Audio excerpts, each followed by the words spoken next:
Eccoci, eccoci, bentrovati alla quinta puntata di Magazine, il magazzino di idee della Maratona di Lettura Il Veneto Legge, manifestazione della Regione del Veneto in collaborazione con l'Ufficio Scolastico Regionale e AIB, l'Associazione Italiana Biblioteche Sezione del Veneto, e in collaborazione con gli editori e i librai della Regione. Siamo alla quinta puntata, ci stiamo avvicinando alla giornata del 29 settembre in cui il Veneto legge, che oggi faremo qualche esplorazione sul territorio, ma con me c'è sempre Oreste Savadin che compare. Eccolo.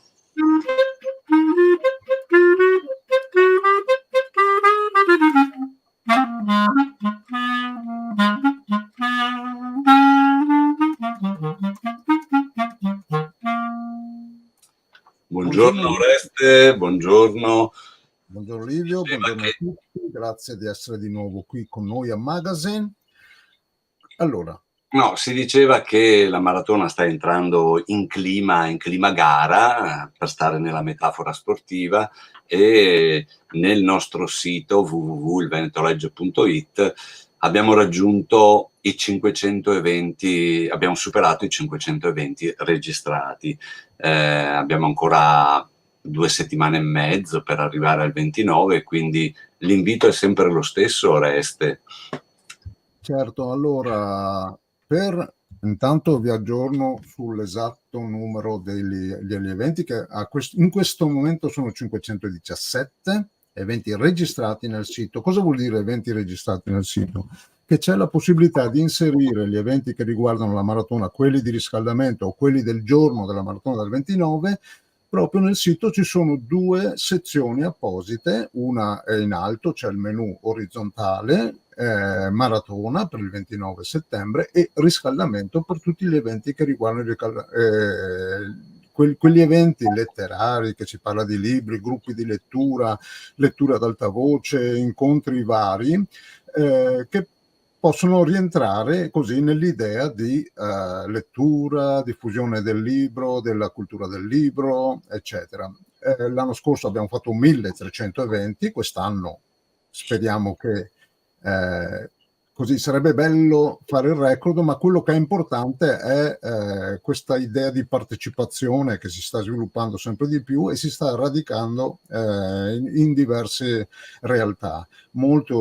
Stanno crescendo anche quei comuni che organizzano delle attività combinate tra la biblioteca, la scuola, le realtà comunali, quindi ci sembra che il risultato quello che deve fare un evento del genere, quello di diffondere l'idea della lettura sia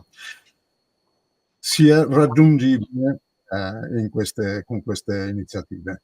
Beh, comunque dai nostri contatti, dalle nostre relazioni con le biblioteche soprattutto, abbiamo un sentore che si sta muovendo molto nel territorio e quindi confidiamo che nelle prossime settimane, poi le scuole partono domani e quindi deve ancora entrare la scuola, no, in campo, in pista, per stare sempre nella metafora, anche se la maratona, forse gli ultimi giri si svolgono in pista, ma comunque insomma arriveranno anche le scuole. Ma cominciamo le nostre esplorazioni e uno dei temi della maratona di quest'anno è il centenario di Italo Calvino.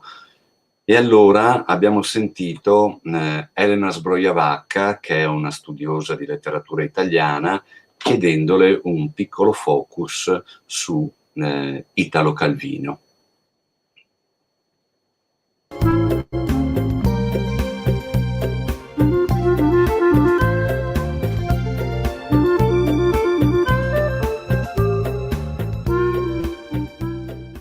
Diamo il benvenuto a Elena Zbrojavacca, che si occupa di letteratura italiana moderna e contemporanea e delle teorie della critica letteraria.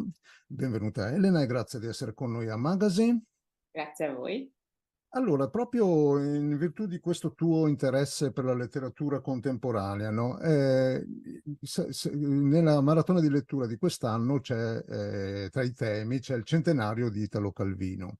Allora, secondo te, cosa ha lasciato Calvino e cosa soprattutto è stato raccolto da chi scrive in questo periodo? Allora, io penso che Italo Calvino lasci ai posteri, diciamo, un atteggiamento di lettura critica della realtà attraverso la scrittura e una, da un lato, profonda inquietudine che viene registrata dallo scrittore che osserva la realtà nel suo cambiamento. Ovviamente Calvino, come gli autori della sua generazione, è stato protagonista della grande trasformazione della società italiana, in modo particolare ovviamente dopo il secondo dopoguerra, e avendo vissuto in prima persona da, come dire, in politica e in letteratura le grandi trasformazioni dell'Italia del secondo Novecento, ha guardato con preoccupazione anche a certe derive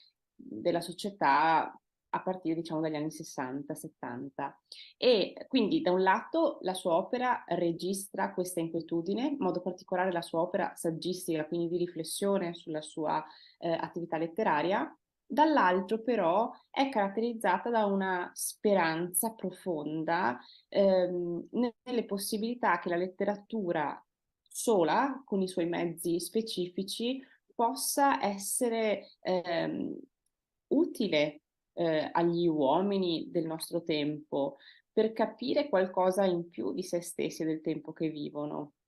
Perciò in questo contrasto fra inquietudine e speranza, secondo me, c'è il lascito più prezioso di Calvino, anche nel suo scetticismo, che è lontano magari dalla convinzione di tanti altri autori del suo tempo, ma anche del nostro. E poi la cura per la lingua, l'amore per la parola esatta. Certo, senti, allora se io ti dico Calvino osservatore della realtà, della letteratura, di se stesso, cosa ti viene in mente della sua opera e del suo modo di fare? Mi viene in mente da un lato il suo rapporto complesso con quello che lui chiamava il mondo non scritto, cioè appunto la realtà che lo circondava.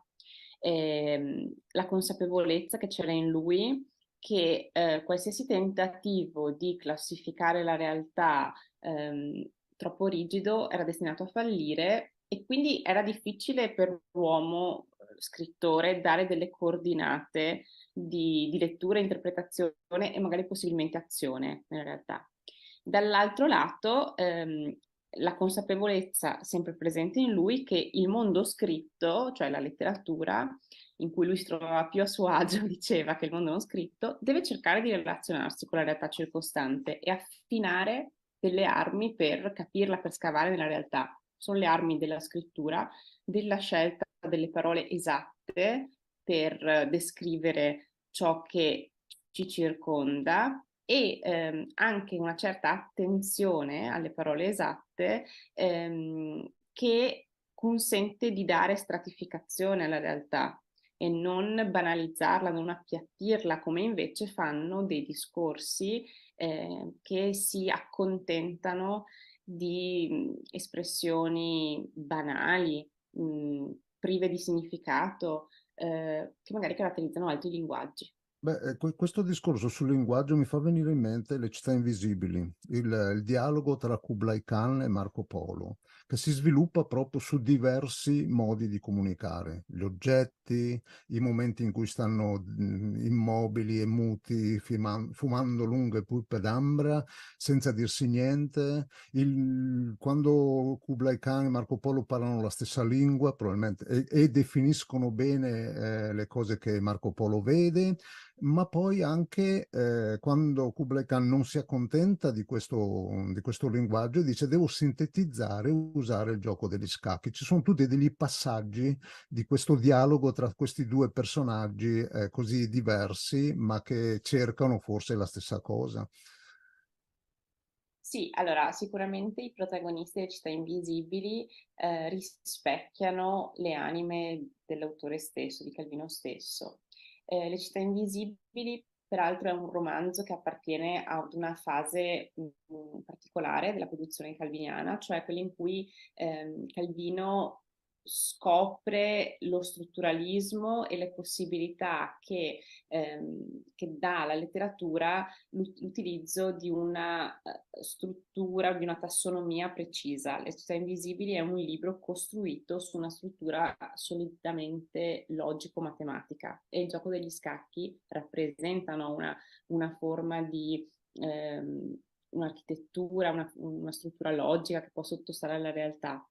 D'altro canto, però, la tendenza all'astrazione, appunto alla classificazione, si accompagna anche alla consapevolezza che la realtà non si lascia appunto imbrigliare in questi schemi e quindi questi due personaggi rappresentano anche da un lato appunto la tendenza al negativo, alla disillusione, all'amarezza che viene dal fatto che la realtà sia così caotica e dall'altro invece la speranza che si possa comunque confrontarsi in maniera positiva con questa realtà e è un personaggio che la esplora, che comunque accetta la sfida di confrontarsi con questa complessità. D'altro canto, forse delle città invisibili, quello che poi al lettore rimane è il famosissimo finale con la riflessione sull'inferno dei viventi, no? Quindi alla fine una speranza affidata alla capacità di riconoscere ciò che inferno non è nel mondo che costruiamo in modo infernale, abitandolo insieme. Certo, senti, allora un'ultima domanda. Per chi vuole avvicinarsi a Calvino, cosa consigli e anche magari a chi vuole invece affinare la sua conoscenza, approfondire la conoscenza su Calvino? Allora, a chi vuole cominciare, io consiglierei di partire dall'inizio, cioè di leggere Il sentiero dei nidi di ragno, un romanzo splendido sulla Resistenza che mostra la commistione di storia e fiaba che caratterizzerà tante altre opere di Italo Calvino e forse una delle perle della letteratura che parla di resistenza italiana. Per scoprire invece un Calvino un po' diverso, suggerirei La giornata di uno scrutatore del 1963, che è un libro che esce dopo un periodo di difficoltà, di crisi di ispirazione di Italo Calvino e racconta con una delicatezza e un lirismo estremi eh, le inquietudini che nella relazione con la realtà l'autore in fondo cova dentro di sé. È un libro che si discosta un po' da tutti i successivi e dai precedenti, quindi un libro che suggerirei per conoscere più a fondo l'autore. Bene, allora facciamo tesoro di questi suggerimenti di Elena Sbroia-Vacca e anche di tutte le cose che è stato detto. Naturalmente la conoscenza di Calvino non si conclude qui, ma ci sono tanti libri diversi, quindi invitiamo tutti a leggerli e ad approfondirli. Ringraziamo Elena Sbroia-Vacca per essere stata con noi e per averci dato tutte queste riflessioni su Italo Calvino. Grazie e buona continuazione. Grazie a voi. Il Veneto legge.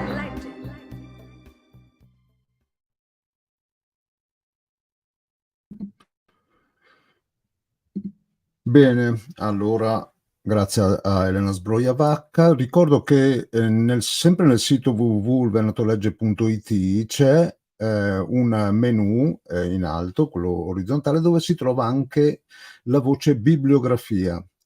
All'interno di questa pagina ci sono tutte le bibliografie dei temi che riguardano i temi della maratona, compresa quella di Calvino, curata dalla VEZ, dalle biblioteche veneziane. Cambiamo regione, cambiamo argomento e passiamo ad Abano Terme. Ad Abano Terme a fine ottobre ci sarà la terza festa della lettura inclusiva. Livio Vanello ne parla con Ronzoni, che è il direttore della biblioteca, del sistema bibliotecario. Sentiamo.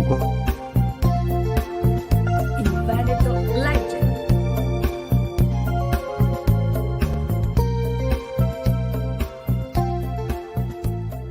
Eccoci con Daniele Ronzoni, direttore della biblioteca di Abano Terme. Grazie Daniele per essere qui con noi.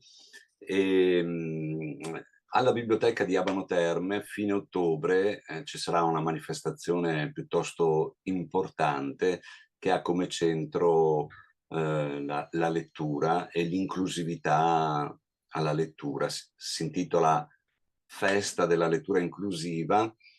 Mi sembra di poter dire che sarà un appuntamento piuttosto interessante e importante. Stiamo parlando dell'ultimo weekend di ottobre, venerdì 27, sabato 28, domenica 29, pieno zeppo di cose, di appuntamenti, e quindi credo che sarà bello esserci.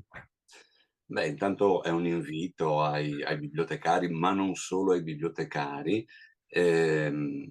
Magari se ci vuoi evidenziare qualche appuntamento, qualche iniziativa all'interno del programma che ti sembra possa essere interessante per chi ci ascolta, appunto per i bibliotecari, ma anche per i lettori più in generale.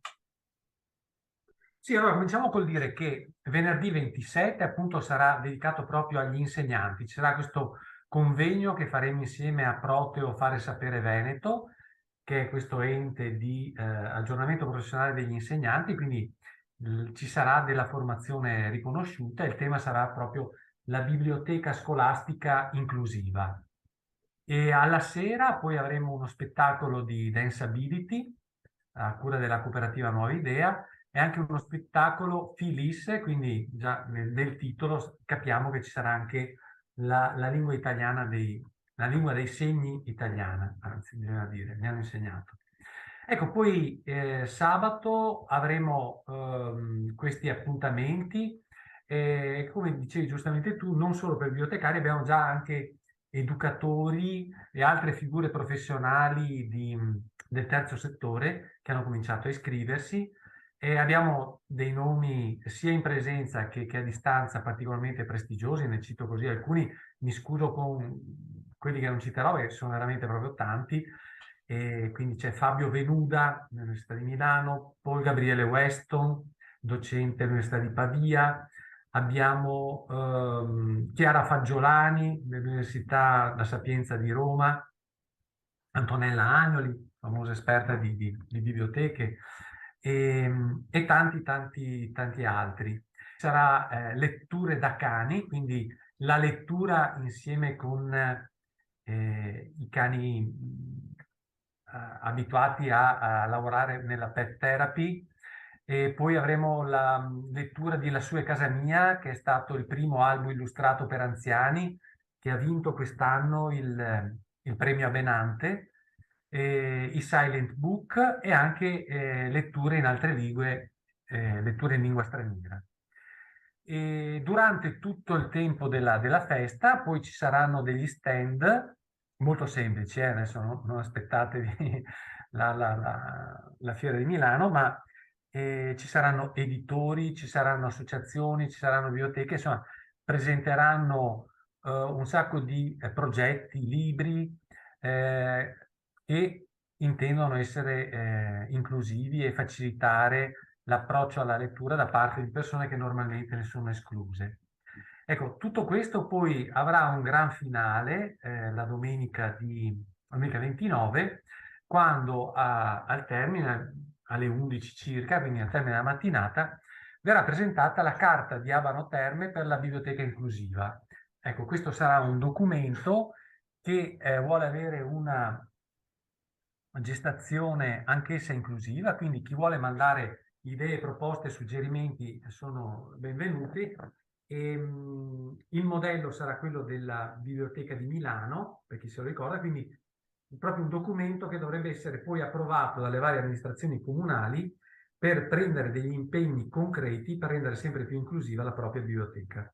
Una cosa sulla quale noto c'è una minor sensibilità, anche se comunque ci sono delle belle esperienze, e noi cercheremo di integrare, no, queste due sensibilità, minore attenzione rivolta a chi è escluso dalla lettura per barriera linguistico-culturale. Pensiamo per esempio ai ragazzini che arrivano qua da altri paesi e non conoscono la lingua, oppure cominciano il nostro percorso scolastico, ma a casa non hanno neanche un libro, nemmeno uno in lingua italiana.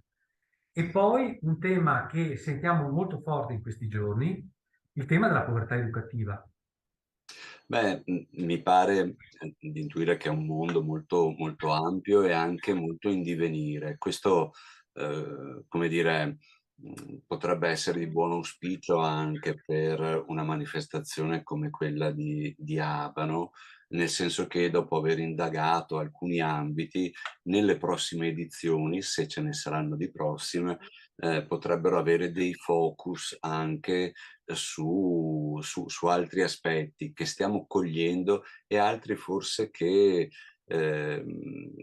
coglieremmo strada facendo, no? Perché le barriere, abbiamo visto, di tipo fisico, percettivo, culturale, sono sempre un po' dietro l'angolo, e per un'istituzione come la biblioteca, che si pone come luogo principe dell'accessibilità nel proprio territorio, è un terreno da indagare.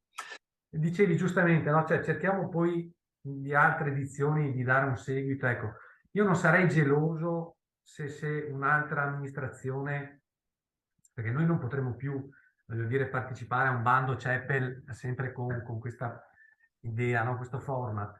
Però se il format trovasse qualcun altro disposto a raccogliere, io penso che sarebbe stupendo se, insomma, all'interno del Veneto questa festa in qualche modo girasse e tutti ci coinvolgesse nel renderci sempre più attenti e inclusivi. Quindi questa cosa della staffetta mi piace tantissimo. Ci lascerei con la segnalazione di una cosa un po' sfiziosa e che chiama un po' in causa anche chi avesse voglia di partecipazione. Durante la festa ci sarà anche la possibilità di registrare, cioè di prestare la propria voce e registrare un audiolibro. Se ci dici due cose, noi facciamo una call. Allora, grazie alla collaborazione con Good Mood, che è una realtà leader in Italia nel campo degli audiolibri, dei podcast, così via, allestiremo una postazione proprio di registrazione di un audiolibro. Abbiamo scelto Le avventure di Pinocchio, ci pareva insomma che potesse essere un libro particolarmente significativo, quindi chi ha voglia, senza... Allora, è proprio un esperimento partecipativo, come dicevi tu, no? Quindi nessuna remora nel dire non ho una bella voce, non ho una pronuncia perfetta, no, cioè il bello è partecipare, esserci. Poi questo audiolibro rimarrà scaricabile sul sito della biblioteca di Abano, in particolare nel sito dedicato alla festa della lettura inclusiva. Beh, allora accogliamo sia l'invito a venire ad Abano il 28 e il 29 di ottobre, no? E prestare la propria voce, ma anche mettersi in relazione con la biblioteca nel momento in cui qualche amministrazione, qualche biblioteca volesse prendere il testimone e ricominciare, invece che da zero, ricomincio da 3, come diceva il vecchio film. Perfetto, allora grazie, allora ci vediamo tutti ad Abano a fine ottobre. Assolutamente sì, anche perché adesso così, siccome abbiamo visto oggi come oggi la cosa che funziona di più, ci sarà anche dei coffee break offerti, questo non guasta mai. Perfetto, grazie. Ciao, grazie. Ciao.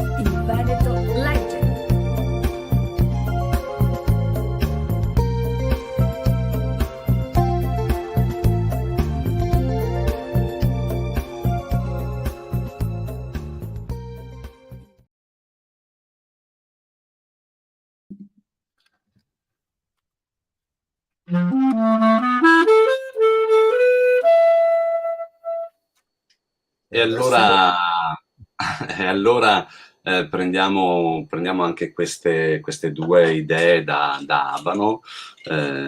Se qualcuno volesse appunto prestare la propria voce, il 28 e il 29 di ottobre può passare dalla biblioteca di Abano, magari ci sentiamo prima, manda una mail alla biblioteca per registrare un piccolo brano di Pinocchio e fare un audiolibro collettivo. Poi anche questa idea che una manifestazione può radicarsi in un territorio, oppure in maniera generosa Daniele Ronzoni dice noi abbiamo organizzato tre edizioni di una manifestazione, se qualcuno volesse prendere il testimone e ripartire appunto dall'esperienza, potrebbe essere una bellissima idea di manifestazione itinerante. Ma Oreste Sabadin, è arrivato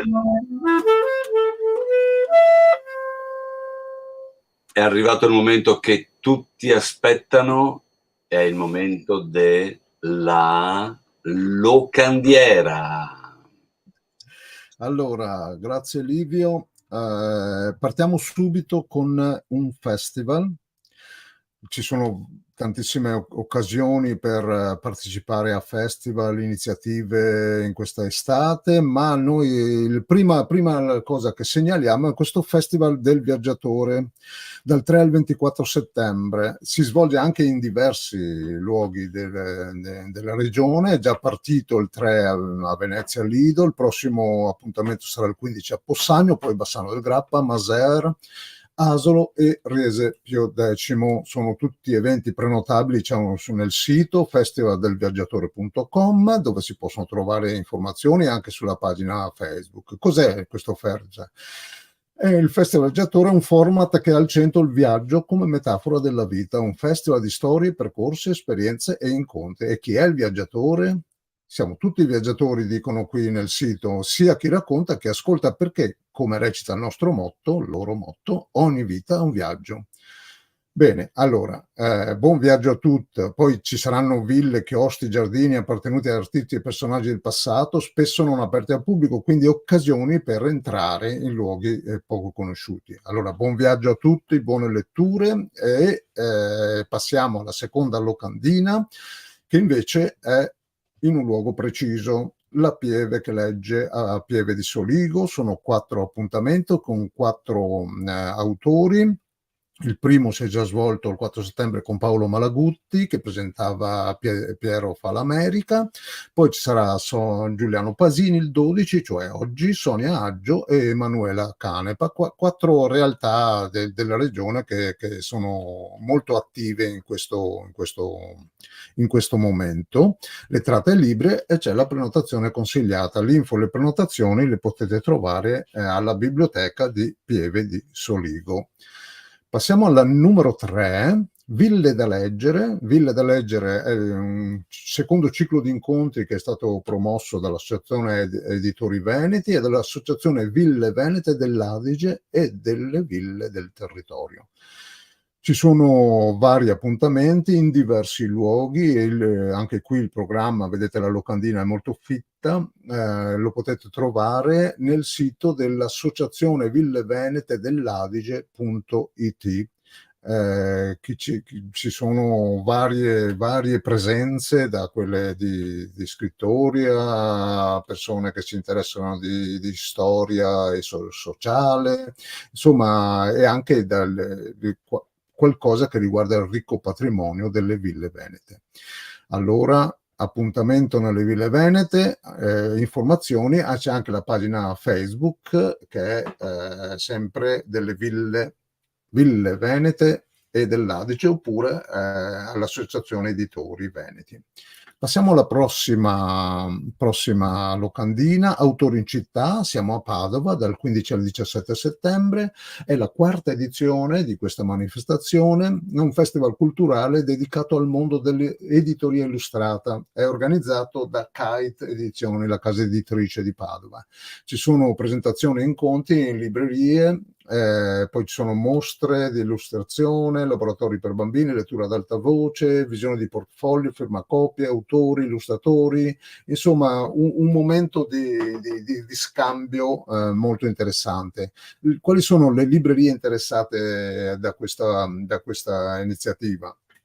Pel di Carota, Pangea, Zabarella, Limerick, Piccolo Grande Bubo, la Volpe Volante, tutte a Padova, a parte Lester e Bob che è a Cittadella. Dove trovare le informazioni? Sul sito di Kite Edizioni, kiteedizioni.it. Benissimo. Ultima segnalazione di questa prima parte della locandina. Si diceva prima di queste manifestazioni che cominciano a essere anche un po' radicate, no, nel territorio. Vedete qui un esempio di questa locandina preparata con tutti i loghi dove poi le amministrazioni, le biblioteche, le realtà inseriscono le proprie iniziative. Qui siamo, dove siamo? Qua a Due Carrare in provincia di Padova, dove ci sono, vedete, due momenti diversi. Il momento di riscaldamento, a cui facevamo riferimento prima, con due appuntamenti, il 15 e il 22 settembre, e la giornata della maratona, il 29, con organizzata una maratona di lettura ad alta voce. Bene, allora ringraziamo per quanti hanno seguito anche questa edizione della locandina e passiamo ai prossimi appuntamenti. Passo la parola a Livio Vianelli. Grazie Oreste, ma torniamo col secondo atto della locandiera che ci porta in giro per la regione anche a prendere spunto, no? Sui vari appuntamenti che si svolgono e vengono organizzati. E adesso ci spostiamo a Vicenza. Qualche anno fa alla biblioteca di Valdagno, biblioteca civica Villa Valle, avevano allestito al loro interno la biblioteca dei semi, che è una iniziativa decisamente originale di cui avevamo parlato forse qualche anno fa all'interno di Magazine, e che quest'anno è arrivata in finale classificandosi seconda in un premio istituito da IFLA per le biblioteche verdi, le biblioteche che si occupano di ambienti. Quindi la biblioteca di Valdagno era entrata in competizione con una biblioteca canadese e una terza, non ricordo adesso di che nazionalità, e si è classificata seconda. Allora facciamo naturalmente i complimenti alla biblioteca di Valdagno, ma registriamo poi che le buone pratiche si possono radicare, e qui è il caso di usare la parola radicare, nel territorio, e vediamo che la biblioteca bertogliana ha preso la palla al balzo e vediamo che cosa hanno fatto.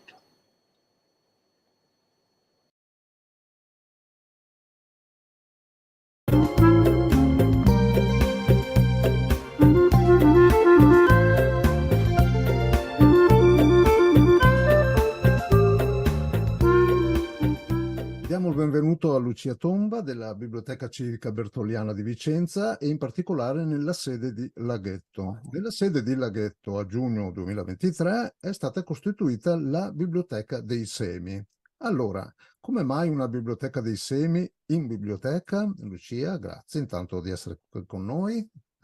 Grazie Oreste, grazie anche a voi di avermi invitata e di averci invitati. Dunque, la Biblioteca dei Semi nasce dall'esigenza di fare un'operazione di carattere culturale sulla questione della biodiversità e della tutela dell'ambiente.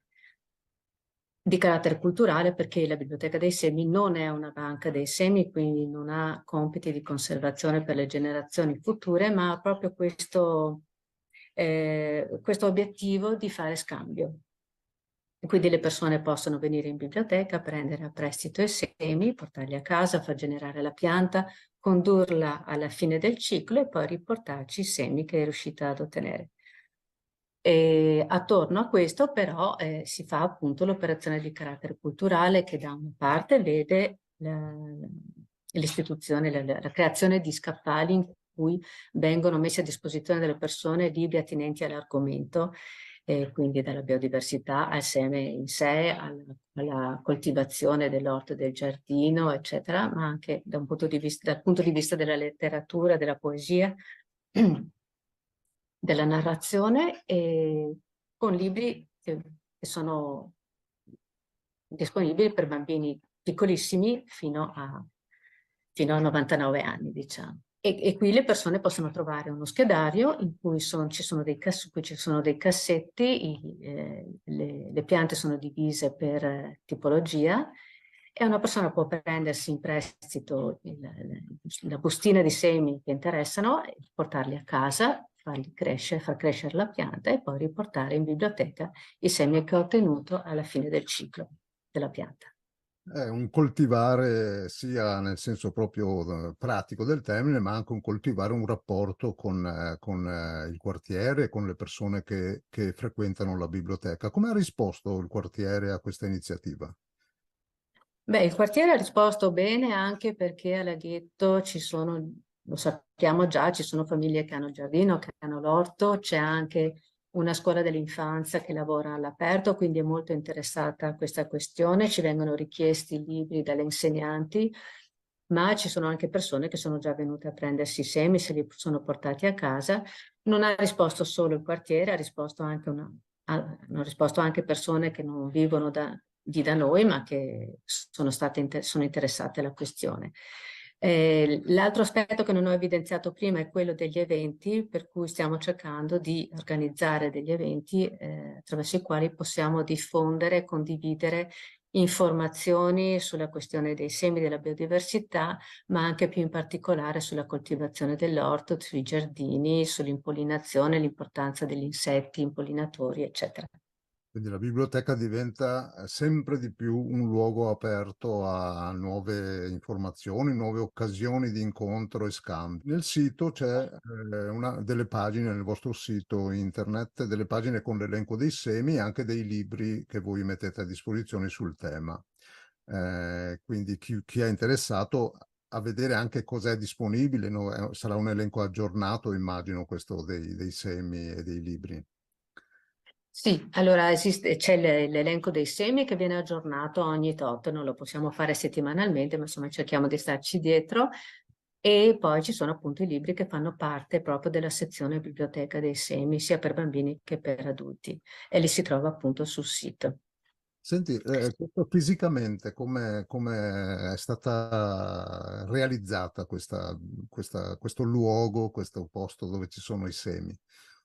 Sì, abbiamo ricavato un angolo all'interno della sala accoglienza dove abbiamo posto gli scaffali con i libri, e sopra gli scaffali ci sono delle decorazioni a tema che sono state realizzate dall'Engim, la scuola per restauro di Vicenza, che aveva già fatto un progetto con noi nella sala bambini e si è reso disponibile a decorare questa parte della biblioteca per la biblioteca dei semi. E lì si trova anche la cassettiera con le bustine.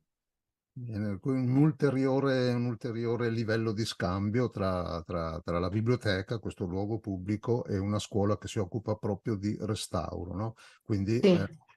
mi sembra anche questo un'altra direzione che possono prendere le iniziative della biblioteca. Sì, No? questo è magari solo un pezzettino della direzione che può prendere la biblioteca, come dici tu, nel senso che nella nostra visione di biblioteca c'è anche il fatto che la biblioteca diventi un luogo di incontro e di scambio sempre più attivo, sempre più vicino alle persone, e naturalmente abbiamo bisogno anche degli input delle persone perché questo si realizzi. Attorno alla biblioteca dei semi si è costituito un gruppo di volontari che sta lavorando alla pulitura, alla sistemazione nelle bustine, alla preparazione delle bustine stesse, alle informazioni che si possono dare sulle varie piante. Quindi si è creato un certo fervore, e la biblioteca sta diventando proprio un cuore pulsante all'interno del quartiere, e speriamo anche della città. Avete testimonianze dirette di piante che sono cresciute, che stanno crescendo dopo la prima distribuzione? È ancora prestino, Oreste, è ancora prestino, speriamo di averle a breve. Va bene, Le raccoglieremo. le raccoglieremo, va bene. Senti, io direi che possiamo fermarci qua. Invitiamo anche chi non è di Vicenza, se vuole passare a vedere questa raccolta di semi, anche i libri che sono messi a disposizione.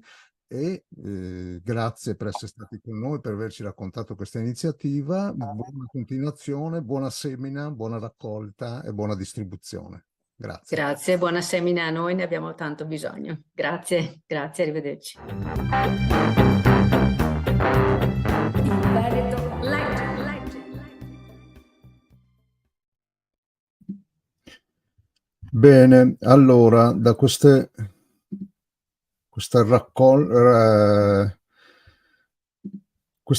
racconto di buone pratiche, seminare fa sempre bene, che siano semi così di piante o semi della lettura, della cultura, del conoscere, è sempre una cosa positiva.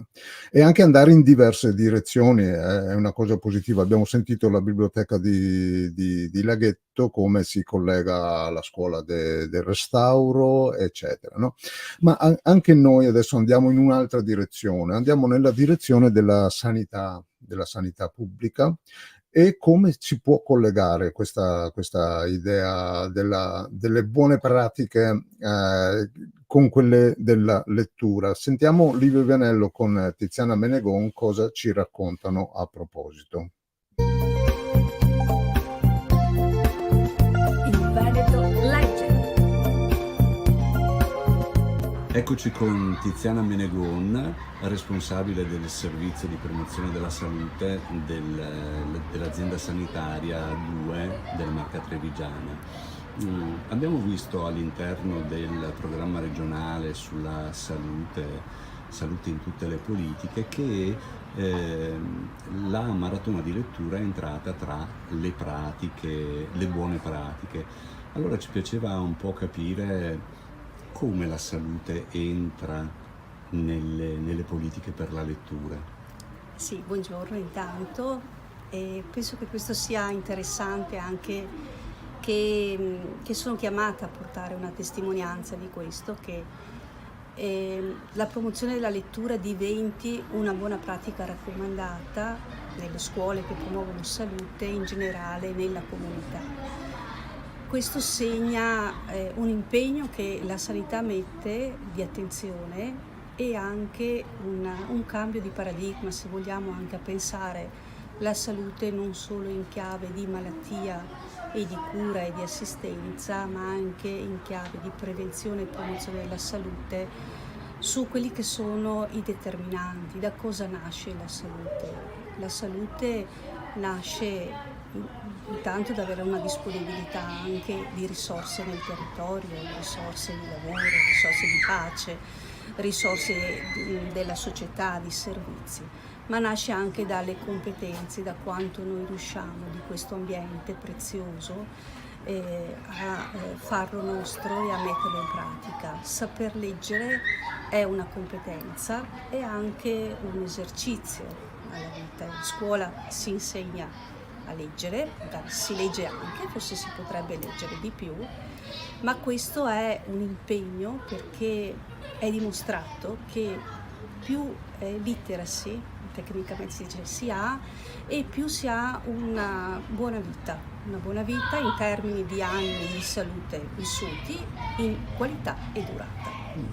E attraverso quali azioni poi concrete il vostro servizio, ma più in generale la lettura, no, entra nei programmi scolastici oppure della comunità?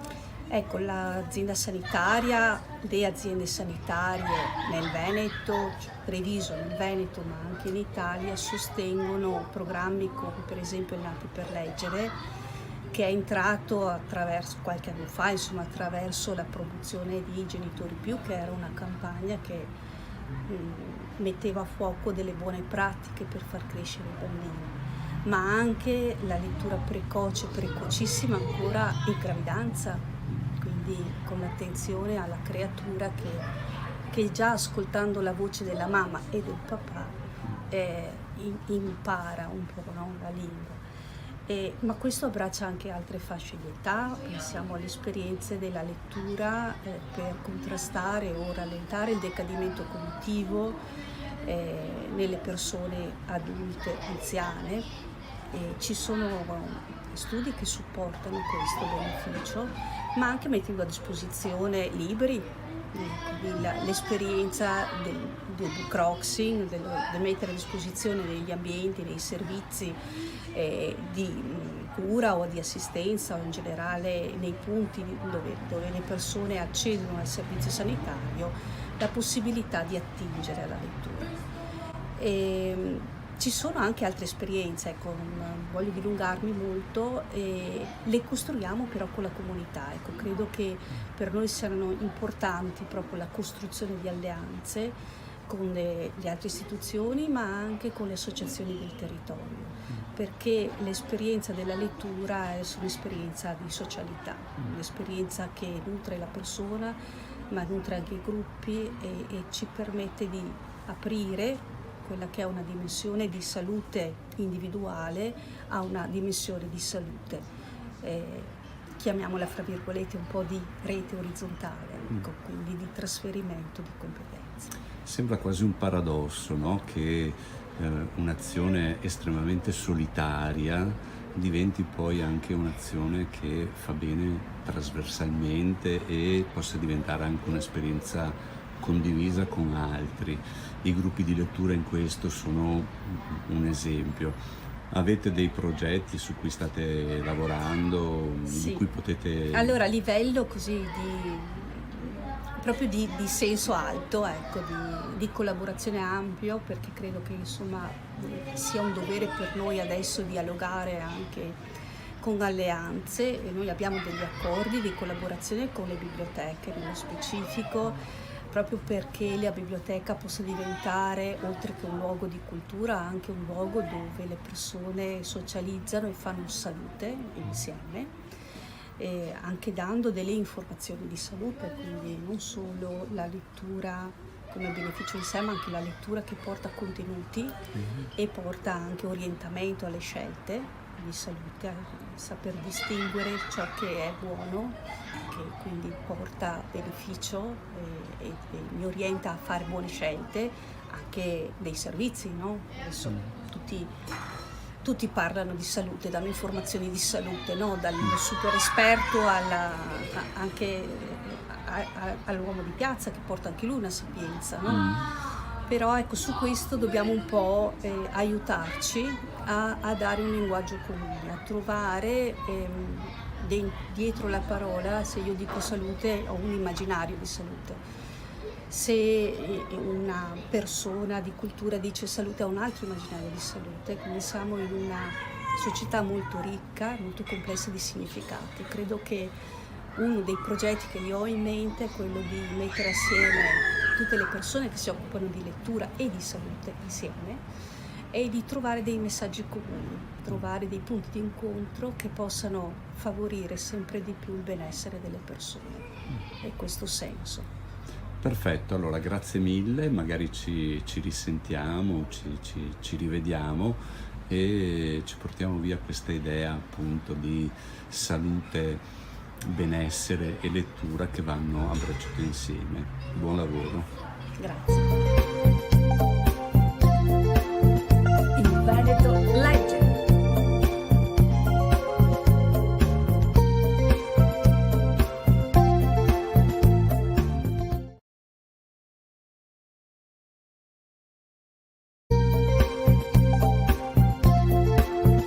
Il Veneto legge.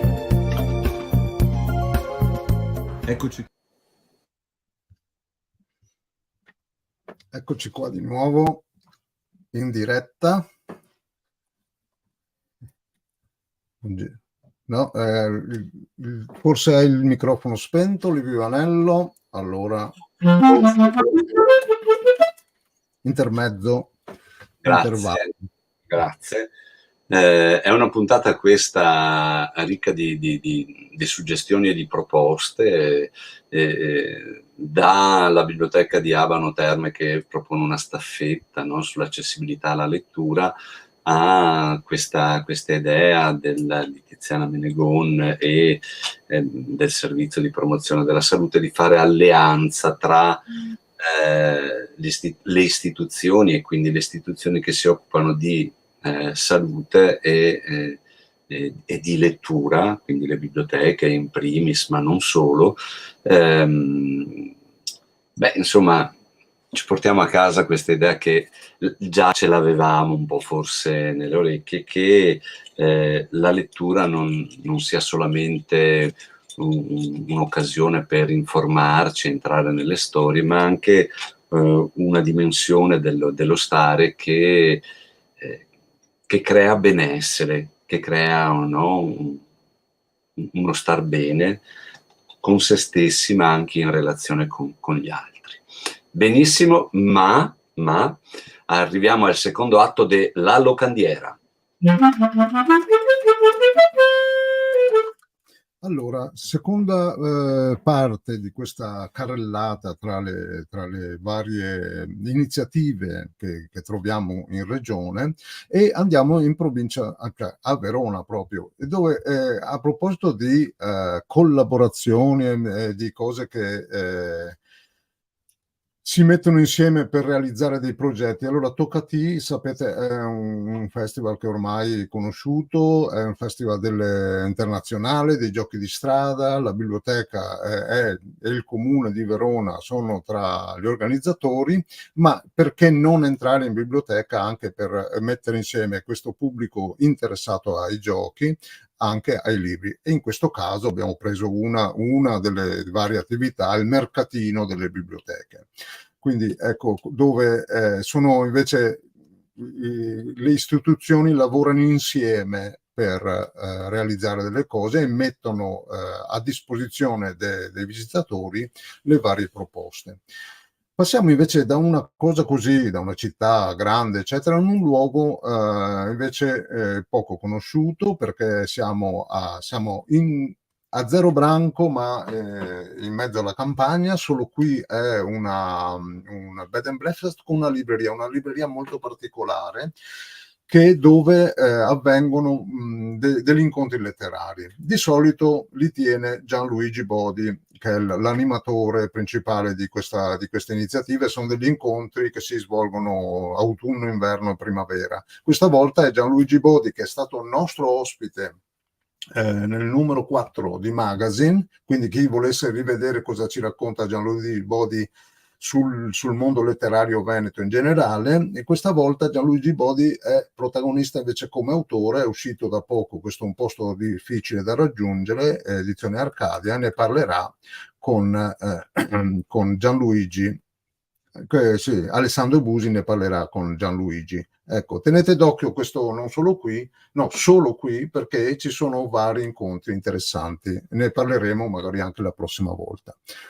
Prossima locandina, andiamo a San Donà di Piave, una nuova libreria, la libreria Raggiungibile, un nuovo festival dal 22 al 24 settembre, sempre a San Donà, il festival con il succo del discorso.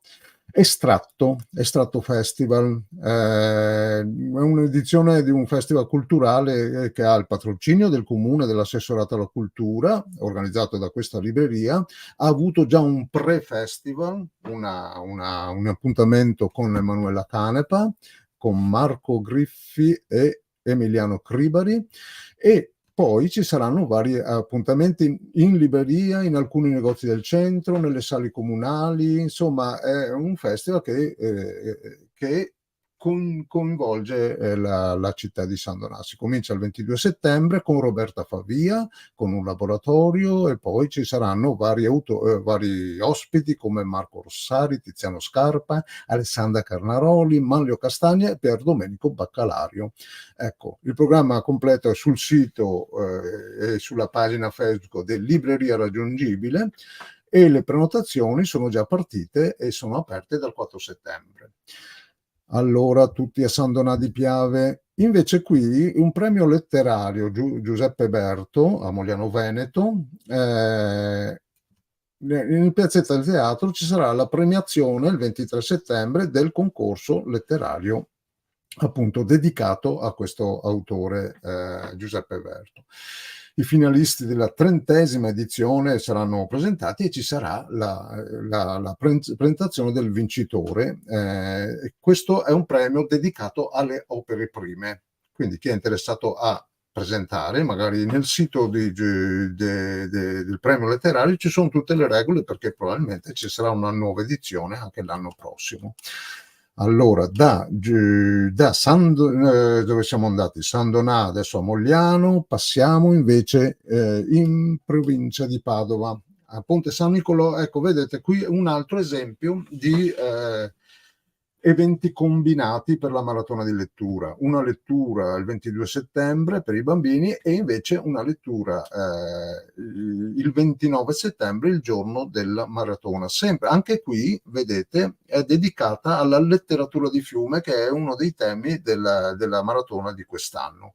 Anche qui la bibliografia della letteratura di fiume la potete trovare nel sito, nella pagina dedicata, l'ha curata la biblioteca di Montebelluna. Andiamo avanti e restiamo in provincia, perché volevamo segnalare questa cosa. Il Museo della Censurazione Romana di Borgorico Padova, che è collegato alla biblioteca, sta ampliando un progetto di ampliamento delle possibilità di accedere agli spazi e alle visite del Museo della Censurazione Romana.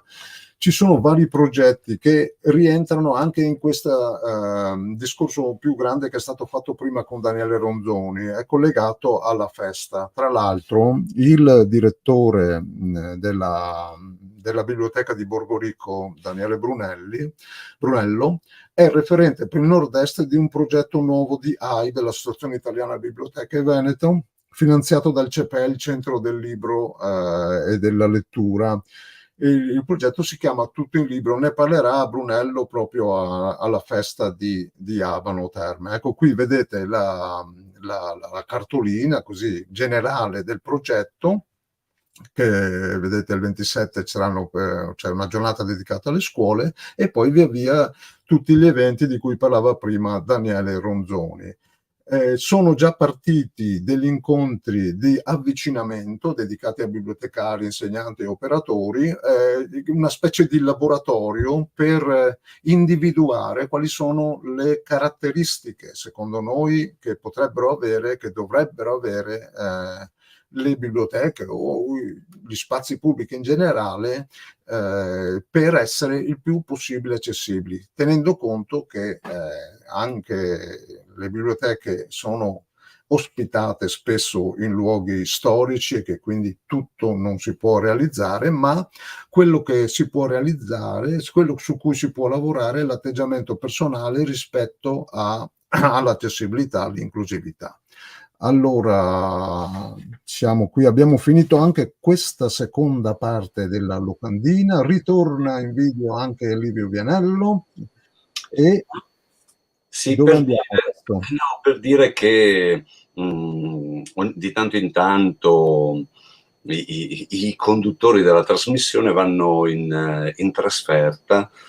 Siamo andati a Montebelluna, dove abbiamo organizzato all'interno del programma di avvicinamento alla maratona di lettura un incontro sulla letteratura scientifica, di divulgazione più in generale. Lo abbiamo realizzato all'interno del Museo Archeologico e di Storia Naturale di Montebelluna, quindi era un luogo che predisponeva, no? Si stava sul pezzo, come dire, e è stato un incontro dedicato a bibliotecari, insegnanti e appassionati più in generale. Abbiamo partecipato anche noi e abbiamo raccolto alcune voci dei relatori che volevamo riportarvi, e quindi se Oreste manda il servizio, grazie.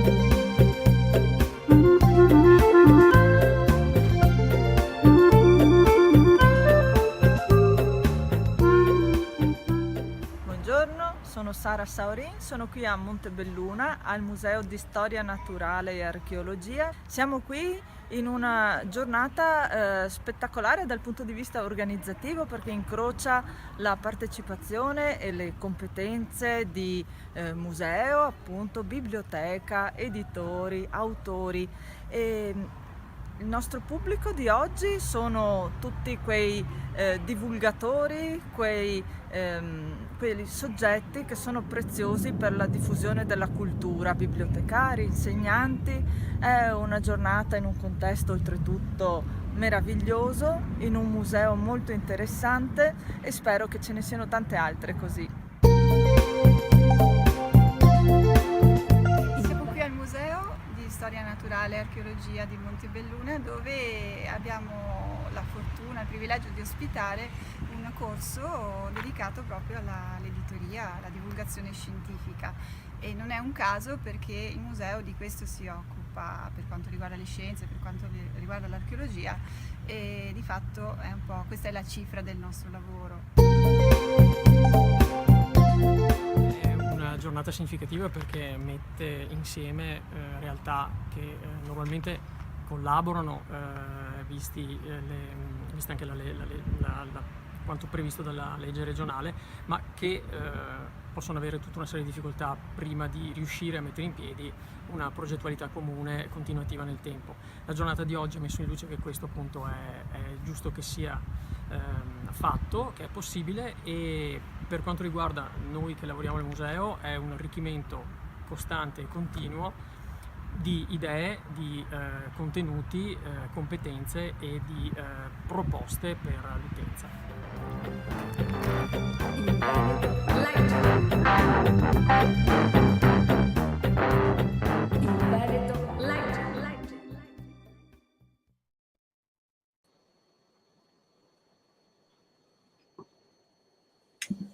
Siamo arrivati alla fine anche della quinta puntata di Magazine. Tra 15 giorni saremo a ridosso della maratona di lettura, quindi registreremo gli ultimi, la temperatura, no, della partecipazione, e lasciandoci, io direi, Oreste, no, di invitare alla partecipazione. Io ricordo sempre che la partecipazione è fatta dalle istituzioni e quindi dalle biblioteche, dalle scuole, ma si può partecipare anche individualmente.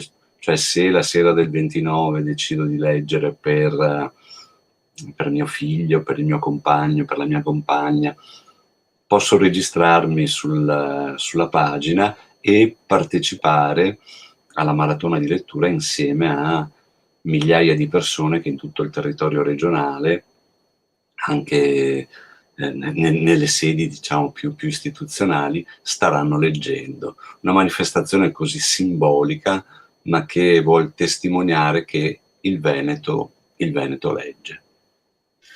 Bene, il Veneto legge, allora buona lettura a tutti e appuntamento al 26 settembre. Vi lasciamo come sempre con il trailer della maratona. Benissimo, arrivederci, grazie. Pronti? Partenza? Via! Non siete allenati per una maratona? Questa è una maratona che si può correre anche seduti in poltrona. Non stiamo scherzando. Vi invitiamo ad una maratona di lettura. Venerdì 29 settembre il Veneto legge. In tutta la regione si leggerà. Nelle biblioteche, nelle scuole, nelle librerie, negli archivi, nei musei. E chi vuole può organizzarsi a casa con i propri figli o con i propri amici. Bibliotecari, insegnanti, editori, lettori professionisti e volontari, librai, gruppi di lettura scenderanno in pista. Cosa aspettate ad unirvi a noi? Visitate il sito www.ilvenetolegge.it e troverete informazioni dettagliate su come iscriversi alla maratona e ricevere i materiali per prepararsi al meglio. Per arrivare senza il fiatone alla fine della lettura, allenarsi un po' non guasta. Il Veneto legge. Segna la data. e seguici passo dopo passo.